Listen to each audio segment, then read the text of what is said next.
La mobilisation contre la loi sécurité globale se poursuit en France.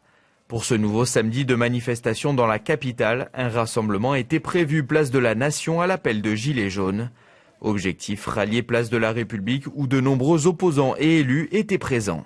Je crois que la colère est très forte sur les attaques aux libertés qui sont menées par ce gouvernement et par Emmanuel Macron. Et je crois que Emmanuel Macron et son gouvernement ont peur de cette colère populaire. C'est un vrai souci, quelles que soient après les raisons pour lesquelles les gens manifestent, mais c'est quand même pas normal que maintenant on soit habitué dans ce pays à ce que, aussitôt qu'on manifeste, on soit complètement encadré par la police. On s'habitue trop dans ce pays à une dérive autoritaire. Voilà. Lors du trajet entre Nation et République, quelques tensions éclatent avec les forces de l'ordre.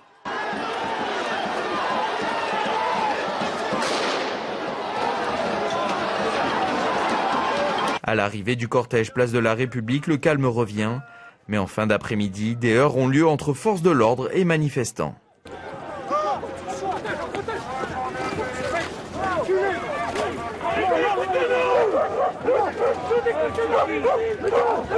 Les canons à eau sont alors rentrés en action pour disperser la manifestation parisienne.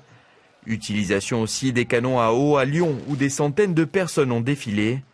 Une mobilisation durant laquelle des grenades de gaz lacrymogène ont été tirées.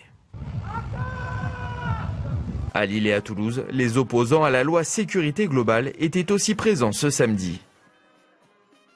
Je manifeste parce qu'il n'est pas possible qu'on instaure un tel déséquilibre entre la population et les forces de l'ordre. Les forces de l'ordre, on sait très bien qu'il y a eu des violences policières ces dernières années et que sans la possibilité de filmer, il n'y aurait jamais eu aucune affaire qui serait sortie, aucune preuve. Ce projet de loi heurte violemment ce principe constitutionnel, ce droit de tous les citoyens d'être informés et de pouvoir recevoir des informations.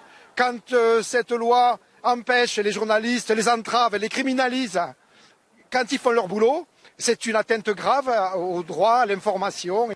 La mobilisation contre la loi sécurité globale ne devrait pas faiblir avant le mois de mars et le passage du texte devant le Sénat.